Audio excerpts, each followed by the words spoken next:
Hello students, how are you all.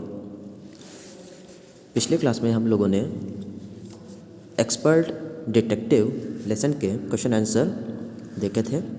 उसके next question answer अब हम लोग इस क्लास में करेंगे।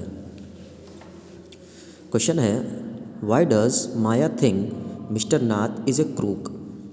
माया क्यों सोच रही थी कि जो मिस्टर नाथ हैं वो एक अपराधी हैं। हु डज शी से द संडे विजिटर इज़।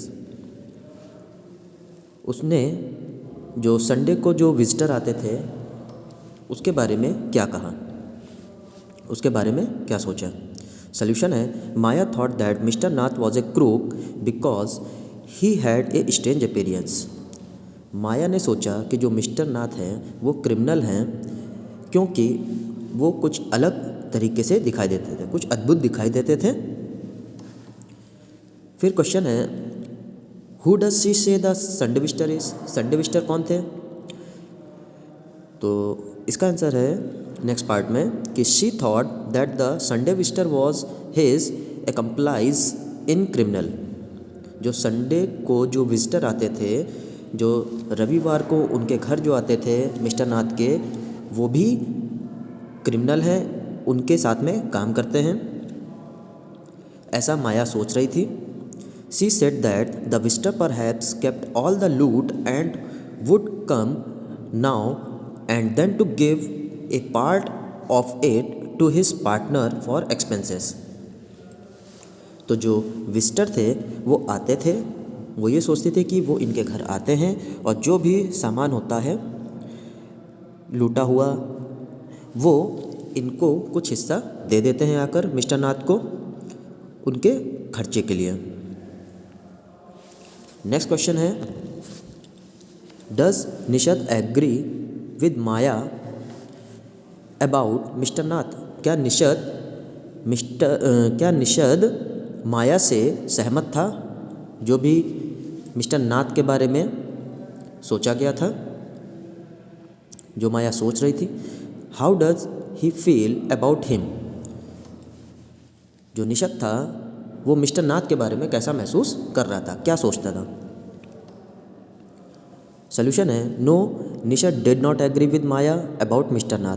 नहीं, निषद माया से बिल्कुल सहमत नहीं था जो भी माया ने मिस्टर नाथ के बारे में सोच रही थी। He wanted to find out why mister Nath was so lonely.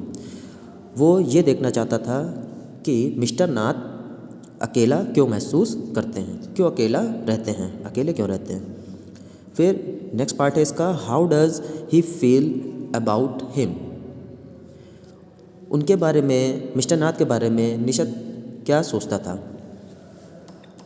Nishad felt that perhaps no one had ever tried to make friends with him. Nishad जो था वो ये सोचता था कि मिस्टर नाथ का कोई फ्रेंड नहीं बनना चाहता है। He finally said that he liked mister Nath and was going to try and be his friend.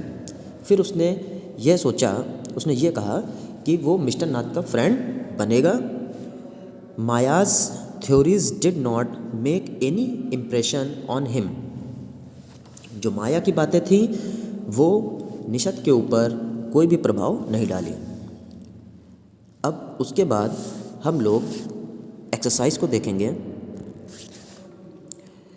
जो एक्सरसाइज है उसमें ये कह रहा है, the word tip has only 3 letters but many meanings.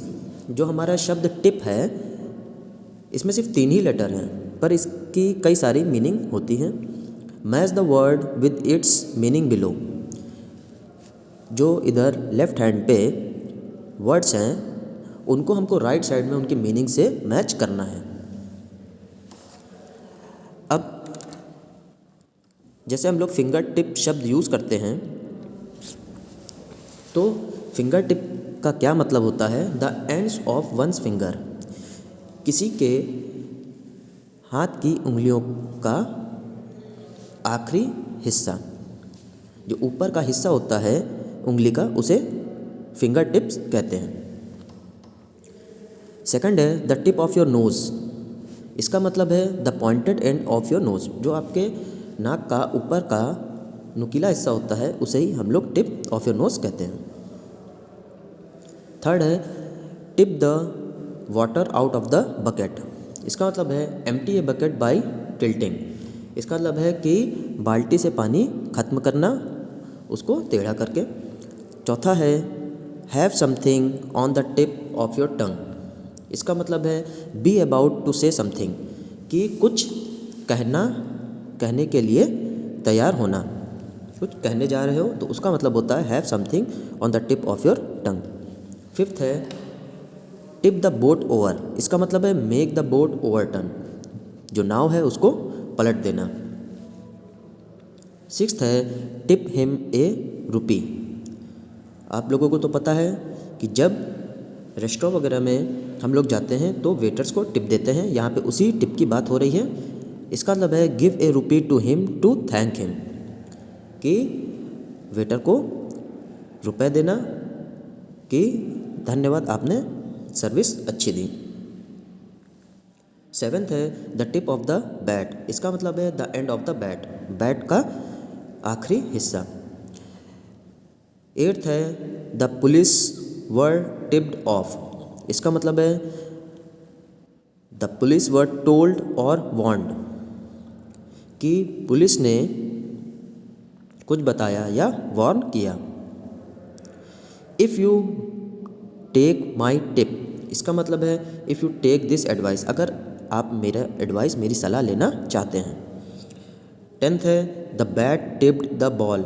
इसका मतलब है the bat lightly touch the ball, कि बैट ने बॉल को हल्के से टच किया। नेक्स्ट एक्सरसाइज है आपकी the words helper, companion, partner and accomplice have very similar meaning. जो हमारे वर्ड्स हैं हेल्पर, कंपेनियन, पार्टनर और एक्म्प्लाइज, इनकी कुछ मीनिंग है, but each word is typically used in certain phrases. लेकिन हर वर्ड अलग अलग जगह पर यूज़ किए जाते हैं। Can you fill in the blanks below with the most commonly used words. क्या आप नीचे दिए गए रिक्त स्थानों की पूर्ति कर सकते हैं इन वर्ड्स का प्रयोग करके। ए डिक्शनरी में हेल्प यू। आप डिक्शनरी की मदद भी ले सकते हैं। फर्स्ट है बिजनेस। तो हम लोग बिजनेस के साथ में पार्टनर शब्द लगाते हैं।